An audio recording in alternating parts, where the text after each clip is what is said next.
اندر اعلیٰ حضرت کی چاہنے والی ہو جائے، یہ اولاد دنیا کے اندر اللہ کے محبوب بندوں سے پیار کرنے والی ہو جائے، تو پھر دنیا بھی کامیاب ہے، آخرت بھی کامیاب ہے۔ دنیا بھی کامیاب ہے، آخرت بھی کامیاب ہے۔ اے لوگوں، اولاد کو ہلکے میں لے کر کے ایسے ہی آوارہ چھوڑ مت دیا کرو، بلکہ یہ تمہاری دنیا کا بھی سرمایہ ہے، یہ تمہاری آخرت کا بھی سرمایہ ہے، یہ تمہارے دنیا کا سکون بھی ہے، قبر کا سکون بھی ہے، حشر کا سکون بھی ہے، جنت کا سکون بھی ہے۔ اگر آپ کہیں گے مولانا یہ دنیا کا سکون ہماری سمجھ میں آتا ہے، اولاد کو ہم نے اچھی تربیت کر دی، اچھا پڑھا لیا لکھا دیا، اچھی سروس مل گئی، اچھا کاروبار چل گیا، تو دنیا کا سکون ہے، لیکن قبر کا سکون کیسے، آخرت کا سکون کیسے؟ تو سنیں تو صحیح پیارے، جب یہ اولاد اچھی ہوگی، اس کے اعمال اچھے ہوں گے، اس کے کردار اچھے ہوں گے، اس کے اخلاق اچھے ہوں گے، اس کی باتیں اچھی ہوں گی، اس کا چلنا اچھا ہوگا، اس کا بیٹھنا اچھا ہوگا، اس کا بولنا اچھا ہوگا، تو سنو تو صحیح، جب یہ بولے گا اچھا، جب یہ چلے گا اچھا، کام یہ تمہاری اولاد اچھا کرے گی، لیکن اس اچھے کام کی وجہ سے اللہ مرنے کے بعد قبر کے اندر تجھے سکون پہنچائے گا، درجات تیرے بلند فرمائے گا، اور میدان محشر میں جب اچھی اولاد کے والدین کو پکارا جائے گا، اس وقت میں نام تیرا بھی آ جائے گا، جب جنتیوں کی فہرست لگی ہوگی ان میں نام تیرا بھی آ جائے گا، جہنم سے چھٹکارا تجھ کو بھی مل جائے گا، جنت کا پروانہ تجھ کو بھی دے دیا۔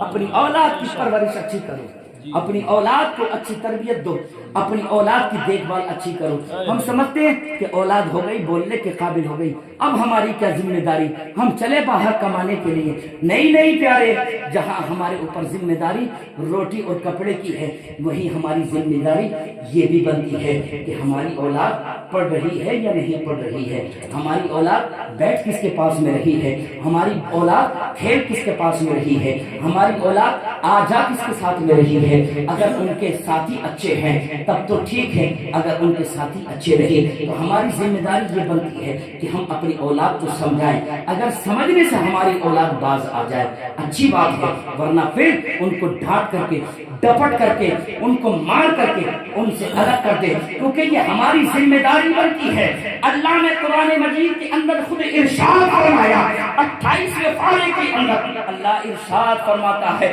یا ایھا الذین آمنوا قوا انفسکم واہلیکم نارا وقودھا الناس والحجارہ، اے ایمان والو خود بھی بچاؤ اپنے آپ کو اس آگ سے جس آگ کا ایندھن انسان اور پتھر ہے، اور اپنے اہل و عیال کو بھی، اپنے بچوں کو بھی، اپنے گھر والوں کو بھی اس جہنم کی آگ سے بچاؤ۔ یعنی اللہ رب العزت نے ایمان والوں کے اوپر یہ ذمہ داری کر دی ہے کہ تم خود ہی اپنے آپ کو جہنم کی آگ سے بچانے والے کام مت کرنا، بلکہ اپنے گھر والوں سے بھی کروانا۔ اگر تم نماز کے پابند ہو تو اپنے گھر والوں سے بھی پڑھوانا، اگر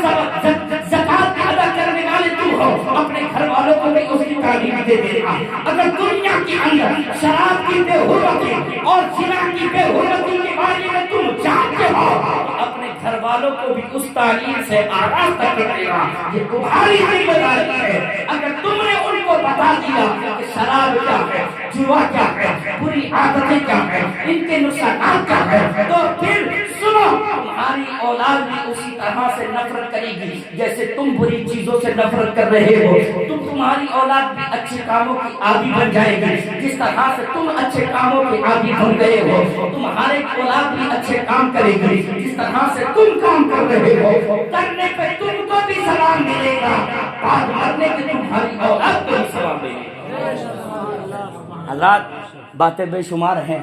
مگر کرے کیا کہ ایسی محفلیں جن کے اندر کچھ اچھی باتیں بتانے کا موقع ملتا ہے، ایسی محفلیں بہت کم سننے کو ملا کرتی ہیں، بہت کم سجا کرتی ہیں، ورنہ حال تو یہ ہو گئے کہ جب بچے کی پیدائش ہوتی ہے تو ڈی جے پہلے آتا ہے، میلاد بعد میں ہوتی ہے۔ کسی بچے کا اگر عقیقہ ہوتا ہے گانے پہلے بجتے ہیں، میلاد بعد میں ہوتی ہے، وہ بھی اللہ ماشاءاللہ اگر کسی کو اللہ نے توفیق دے دی تو کرا لی، ورنہ پھر خالی ڈی جے بج کر کے، گانے بج کر کے اسی میں کام تمام ہو جاتا ہے۔ پھر انسان تمنا کرتا ہے کہ میرے گھر میں برکت آ جائے، میری اولاد ترقی کر جائے۔ کیسے ترقی کر سکتی ہے؟ جس اولاد کی پرورش کی ابتدا میں گانے باجے کر دیے گئے ہوں، جس اولاد کی پیدائش کے موقع پر اللہ اور اس کے رسول کو ناراض کر دیا گیا ہو، اس کی اولاد میں عمر میں برکت ہو جائے، اس کے گھر میں برکت ہو جائے، اس کی اولاد اچھی تعلیم حاصل کر لے، اس کی اولاد اچھی ترقی کر لے، یہ ممکن نہیں ہے، ناممکن ہے۔ ہاں ممکن جبھی ہے جبکہ اللہ رب العزت کو راضی کر لیا جائے اور اس کو راضی کرنے کے بعد پھر اس سے دعائیں مانگی جائے، تو پھر اللہ اپنے بندوں کی دعاؤں کو قبول ضرور فرماتا ہے۔ دنیا کی شہرتیں مانگو گے، دنیا کی شہرتیں مل جائیں گی، ترقیاں مانگو گے، ترقیاں مل جائیں گی، اولاد مانگو گے، اولاد مل جائے گی، برکتیں مانگو گے، برکتیں مل جائیں گی۔ سبحان اللہ سبحان اللہ رب العزت ہم تمام کو دینی کاموں میں اللہ دلچسپی دینے کی توفیق عطا فرمائے، اچھے موقعوں پر اچھی محفلیں سجانے کی توفیق عطا فرمائے۔ بولنے میں کسی طرح کی کوئی خامی ہو گئی ہے، اللہ اپنے حبیب کے ساتھ تو پھر معاف عطا فرمائے۔ استغفر اللہ ربی من کل ذنب و اتوب الیہ، کلمہ پڑھنے لا الہ الا اللہ۔